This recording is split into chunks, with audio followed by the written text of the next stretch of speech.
Hey, this is Misty, and welcome to a tutorial for Eternal Darkness's spells. This is a little bit of a convoluted spell system, and I'm actually mainly doing this so Yessik and Despik can stop dicking around and get a move on, because this seems to be the part they keep getting stuck up on, or hung up on, whatever you want to say. So, I'll link it to them and all that, and show them what you do. Let's first go to the spells. Just spells. Now, to make a spell, I have spells here made, but let's start by making a spell. A spell is made by selecting a rune. You don't have this rune and probably won't get it because it's a little convoluted to get.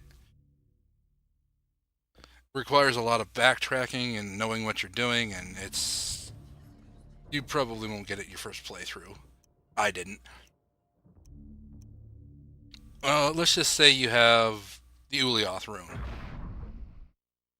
Now, you need to select, let's see, item and project. Get the enchant item spell. That's fine. You've now made the enchant item spell.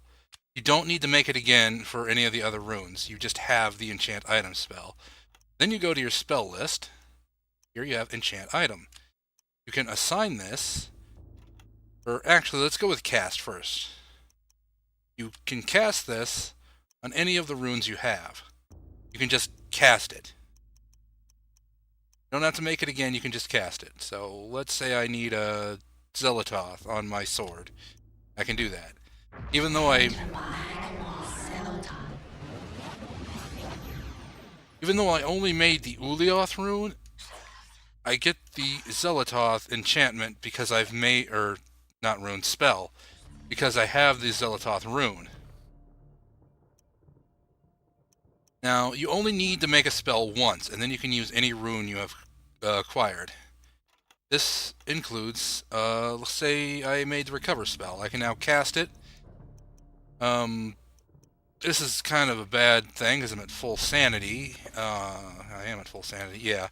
But I can recover my health or sanity by using recover. Uh, Chaturga would recover my health. See how my health bar came up there when I did that? It didn't go up because I was at full health, but I can do the same thing with... I can recover my sanity.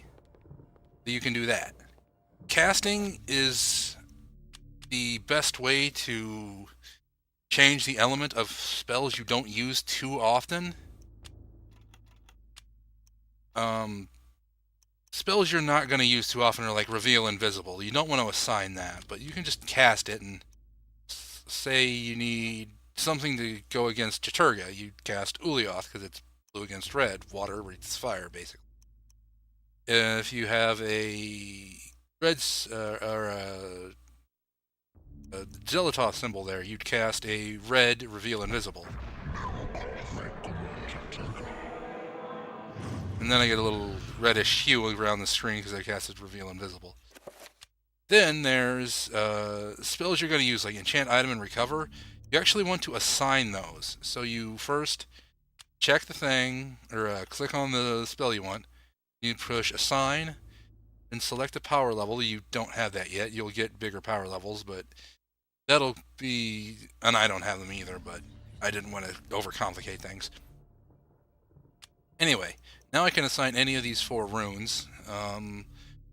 Health is really useful, so I'm going to assign that to down, or sanity is really useful, so I'm going to assign that to left. Then enchant item I use a lot. I'm going to assign Mantarok to... actually, let's assign Mantarok to up. Oh, and to clear an assigned slot, just push it again. It'll clear it.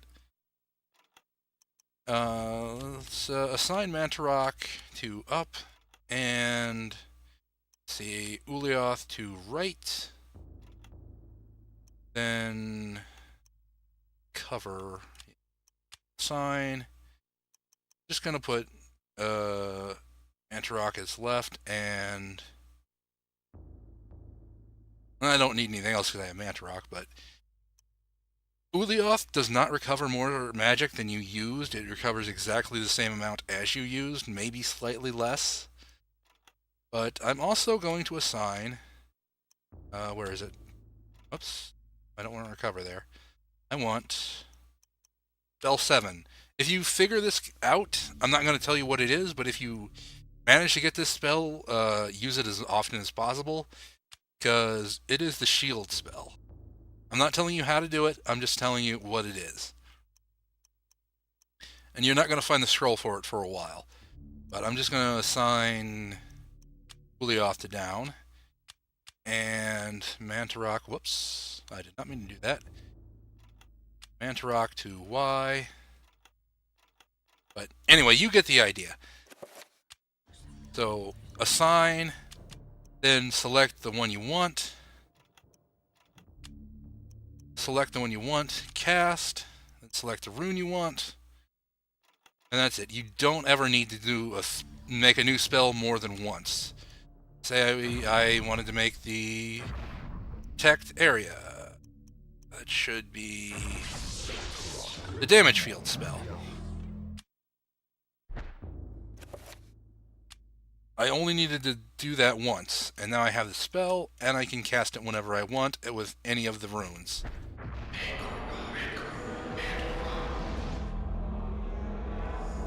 This actually creates a barrier. It's not really useful from what I've seen. It is there, but no, it's also making kind of a sound. Let's get rid of that. Oh, it's back. Oh well, it doesn't matter. Anyway, that should be it for this tutorial. It was a little long and a little convoluted, but hopefully you understand how to use the spells. Runes, you just get runes and you don't know what they are, like the thing down below that says parentheses item, parentheses. You won't know that until you get the codex for it, but they're generally not really hard to figure out. These are just like the elemental runes. Also, these all have a weakness to each other. Red is weak to blue, blue is weak to green, green is weak to red. It's just like Pokemon. And their monsters are weak to those elements, so if you're fighting like a red zombie, you want to use the blue magic on an enchanted sword or gun or something. So that's basically... I'm getting rid of that wub wub sound. That's basically how you do that. I hope you enjoyed. Thanks for watching, and catch you next time. Have a good one.